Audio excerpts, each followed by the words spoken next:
Sky Squad, we are back in the building. And y'all know what? Like clockwork, it is love and hip hop season, baby. Love and hip hop season. We're going to be talking about why it is that every time the season is starting, somebody is being exposed, baby.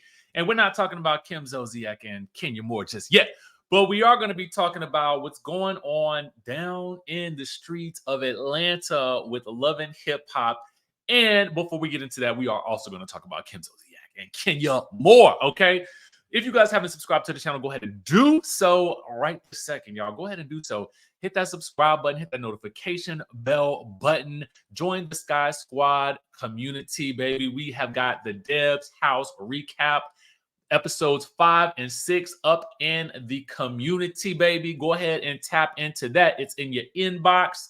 Also, be sure to check out the book, The Wickedest Wives. Book 2 is on Amazon and on the Audible. I gave out about 20 free Audible coupons for you to download the book. I would love it if you guys could leave us a review. Let's get into the tea, shall we, baby? Kim Zolciak is doing the press run for The Surreal Life. Okay, so that is why she's in the news recently. And of course, people are asking her about Kenya Moore and about whether or not she would actually ever return to the Real Housewives of Atlanta. Okay, now, of course, this is going to happen because Kim was once on the show and she's not on there anymore. And everyone knows that she famously feuded with just about everybody on the cast before she left, including Kenya Moore. Now, she tells Page 6 that it's the best decision that could have ever happened to Real Housewives of Atlanta with regards to Kenya Moore's suspension. Okay. So this, of course, comes after the entire Britney versus Kenya scandal that seemed to break the internet at the time just a few weeks ago, right? So now Kim is being asked about her thoughts on it, and she is basically saying that it was the best thing to happen to the show. Okay.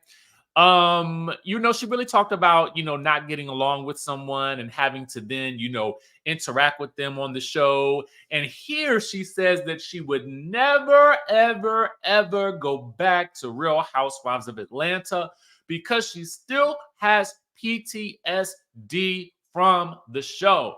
Now, I know also, too, a lot of people are thinking to themselves, well, Kim, we don't necessarily know if we want you back on the show. Okay. That's what a lot of people are saying in the comments section. Okay.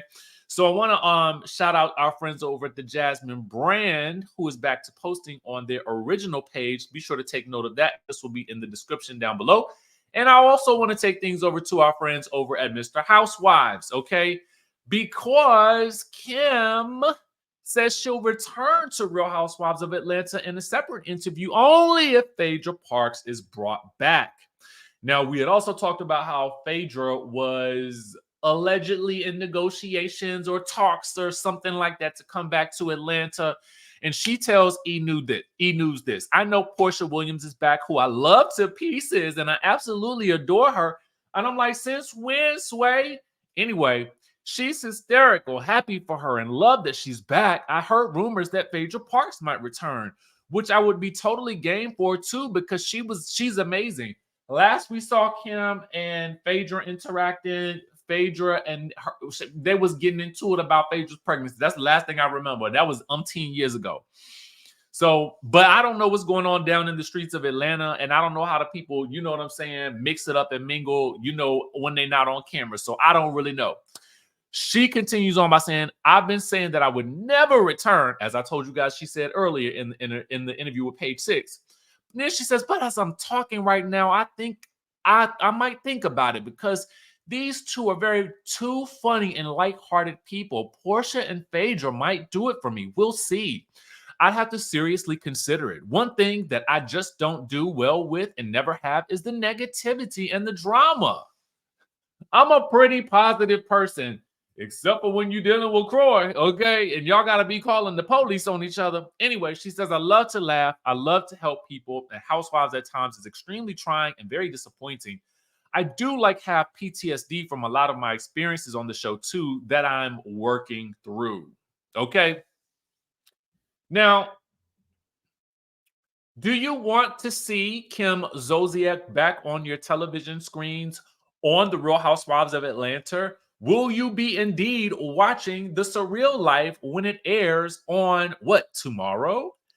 Let us know in the chatterization. Okay. It sounds like tomorrow's going to be a busy day because not only will we have The Surreal Life, we will also have Love and Hip Hop Atlanta back in the mix. And you know, when Love and Hip Hop Atlanta returns, there's always a scandal attached to it. I love it. I love it. Now, if you guys had not seen the news, you might not know that Khaotic and Scrappy allegedly got into it while they were filming. This is said to be the finale of Love and Hip Hop Atlanta, part of the season A, B, or something like that, something to that effect. He's going to go through it. We're going to be doing a little bit of talking in betwixt just because I don't know where Esther's footage resides. And so I want to just make sure that we honor that part of it. So we have to do a sort of recap of or review, and so to speak. You know what I'm saying? So just work with me on it. All right. So let's get into it. Oh, hold on. Let me turn it on. Love. I don't know what that was me and Scrappy got into. To be honest with y'all, I really don't know because I don't even know what Scrappy was doing. We was on set of Love and Hip Hop filming, just so y'all know. That wasn't like we was at somewhere outside having fun. He walked up on me or we got into it. We was on set of Love and Hip Hop filming. So already I'm like giving this a side eye because no shade, but I just be feeling like it's all this for story. Okay. Now, Khaotic is about to expose a lot of what I'm thinking, but these are the questions that I ask when I see this. And we had been on set for 12 hours that day, filming all day. And me and Scrappy walked by each other several times because me and Scrappy haven't talked in like a month, like outside of TV. You know, we've been filming Love and Hip Hop. We done seen each other on set several times. We speak when we on set. You know what I'm saying? We was just laughing and joking with each other on set the last time we was on set. But in that particular video, that was the Love and Hip Hop concert. We was filming that. And we had been on set for 12 hours that day. 12 hours? Lord have mercy. Long hours. I didn't even know Scrappy had a problem with me, first of all. So I'm going to tell y'all what happened, how that altercation happened. And then I'm going to give y'all the backstory of everything that's been going on. Okay. We was filming all day. Everything was fine on set. Out of nowhere, because Sierra and Bam and Amy was going through it. Oh, so I'm standing next to Erica and Rollo. I'm between Erica and Rollo watching the Bam and Sierra and Amy beef. I got my shades on. I'm fresh. I'm chilling.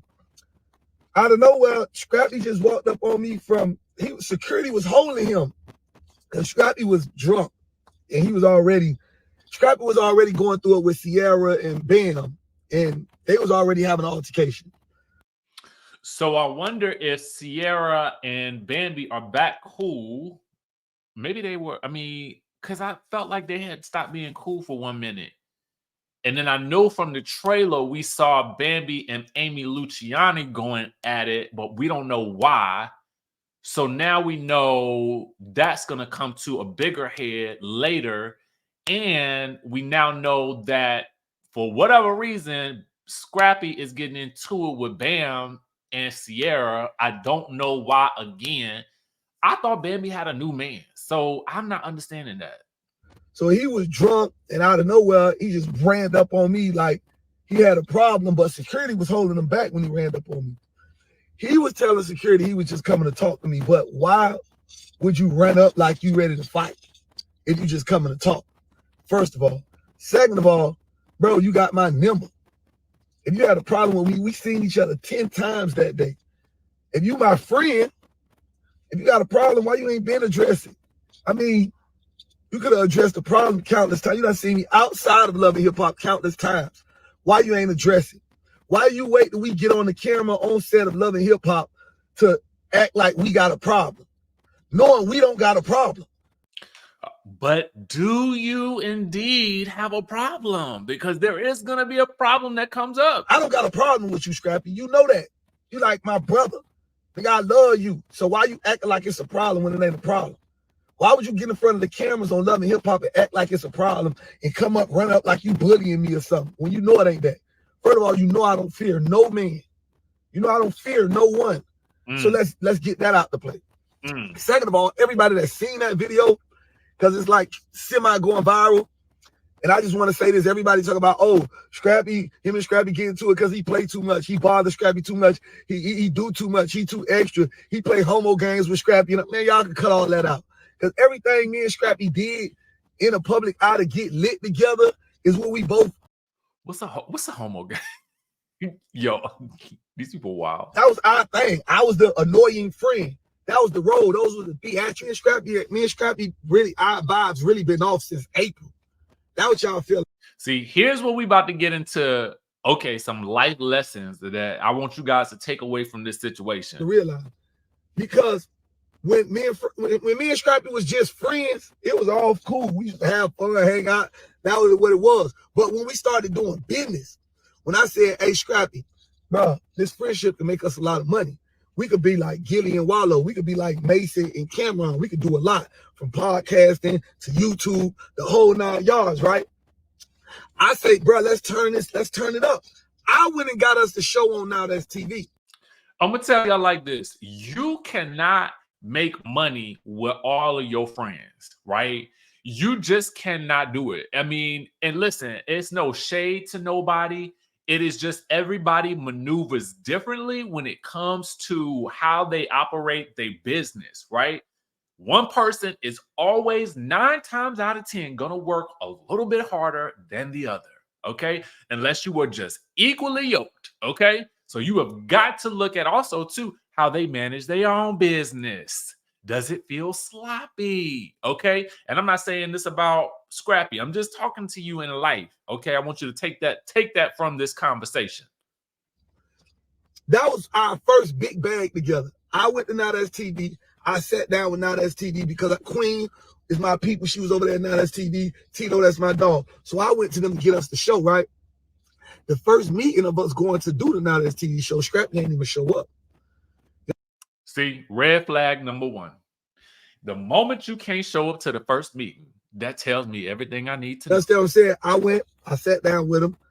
Now That's TV was telling me, we could do the show with just you, Khaotic. We don't got to do you and Scrappy. We could do it with just you. I told them, nah, Scrappy is my bro. I'm like, man, we got this whole bromance and all of this stuff on the internet that everybody love. They loving our partnership. They loving our friendship. I want us to do it together. They were like, you sure? Because Scrappy not here. I'm like, don't worry about that. I got Scrappy. All I need y'all to do is tell me y'all securing this bag, and I'm going to get Scrappy on board. They secured the bag. I got Scrappy on board. We did the show. As y'all can see, if you've seen the show or pick a side between me and Scrappy, you notice in the comments, everybody always say, that's like it's Khaotic show. That's like it's Khaotic show. Scrappy ain't doing this. Scrappy ain't doing that. Scrappy just did. Scrappy just did. Scrappy didn't put his best foot forward when it came down to the show and Now That's TV. Red flag alerts, y'all. Red flag alerts. Even after the fact, with the promo of us, the things that we had to do after the fact, Scrappy wouldn't show up to a lot of stuff. I'm there. I'm present. We had to do podcasts every week. I'm showing up. Scrappy never there. They wanted us to do so much different type of promo on live, and Scrappy wouldn't show up. I'm there. No disrespect to Scrappy. Scrappy got kids. Let me tell y'all something. I ain't throwing my boy under the bus. So he's not technically throwing his boy under the bus. I mean, in reality, he's telling his truth. But also he is throwing his boy under the bus because a lot of this we didn't really necessarily know. So I don't know. Is it throwing under the bus or is it? What y'all think? I still love Scrappy, but Scrappy got kids. Scrappy, I won't call him excuses. I'm not gonna say, oh, he made up excuses. Scrappy just got other stuff that he got his kids. He said he got his bookings. He said he just got a whole bunch of other stuff going on that he can't put the work in outside of what he got going on. So it rubbed the people the wrong way. As it should. After it rubbed the people at the network the wrong way, they looked at it like, okay, well, Scrappy ain't putting his best foot forward. Scrappy don't take this serious. Scrappy ain't like you, Khaotic. We're not going to do another pick a side. We just going to give you your own show. Cool. See, told you, you got to be equally yoked. Cool. I accept that. I used to tell Scrappy every day, bro, it's a great opportunity. You got to come on. You got to come on. Scrappy wouldn't come on. Bomb. I started the YouTube channel. I say, Scrappy, we can YouTube. We can YouTube together. We can podcast together. We can make a lot of money. We can go up. Scrappy, when I started the YouTube channel, I had to buy cameras. I had to buy microphones. I had to pay the videographer. All these expenses. I gave Scrappy a list of the expenses for the podcast and a list of the expenses for the YouTube channel. Scrappy didn't go half with me on nothing. Scrappy didn't give me no money for nothing. See, again, equally yoked. Is you equally yoked or not? Not knocking Scrappy. That's my brother. I love him. But I'm just letting y'all know where it all come from. Regardless of what we're going through, that's still my brother. I ain't the one with the problem. I don't got no problem against Scrappy. But see, you do. All right. Now, whether you see it or not, there is a problem. Now, you might not have the problem, but you kind of do have a problem. You know what I'm saying? All I said was, hey, bro, I can't do business with you. I can be your friend, I can be your brother, but I cannot do business with you. Because the way you do business will affect our friendship, bro. So what I did was, before we was doing business, me and Scrappy was friends, we had fun. So what I did was I took the business out of the equation to try to save our friendship. That's what I did. So what y'all see in that video, I don't even know what that was. That man did that on some TV stuff, bro. And here we go. Here we go with the expose. That was a straight TV move because little Scrappy, let me tell y'all what it is. That day that Scrappy did that was the last episode for season 8. All right, with Love and Hip Hop, you got a season A and a season B. So everybody been unexhausted their whole storyline in season A, and a lot of people don't have a storyline to go into for season B, right? I told y'all at the top of the story. I said it.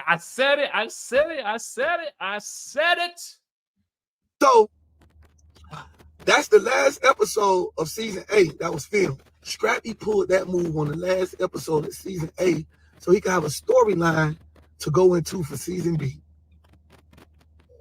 Season A is 13 episodes. Season B is 13 episodes. He did that so we can have a storyline to go into a season B. Scrappy, why would you wait the weekend in front of a camera on Love and Hip Hop to make a scene? Then guess what happened? That same night, Bambi hit me up, checking on me. Everybody off the show hit me up, but Bam hit me up, checking on me, right? Get what Bam said. Bam showed me a text message of him saying, oh, I see everybody making good TV. This is how I know he mad. His problem is bigger than just. Why is Scrappy still texting Bambi? That's my question. Like, it don't make sense to me. You got a whole Erica and whoever over here, and why is you still texting Bambi? I mean, I guess they got kids together, so I mean, I can understand that, but like, this is unrelated to the kids. So what's up? It's me. He mad with Bam and Sierra and Amy and all of them. He texted her and said, oh, I see everybody making good TV, so I had to take my moment to make good TV. See? So you saying what you did to me, he ain't put his hands on me, but the whole fake run up on me thing was you making good TV? And I'm supposed to be your friend? Me and Scrappy got into a love. I don't know what that was me and Scrappy got into. To be honest with y'all, I really don't know because I don't even know what Scrappy was doing. We was on set of Love and Hip Hop filming. See, shout out to Reality Entertainment TV, okay, for that, because it's several things about this that just bother me.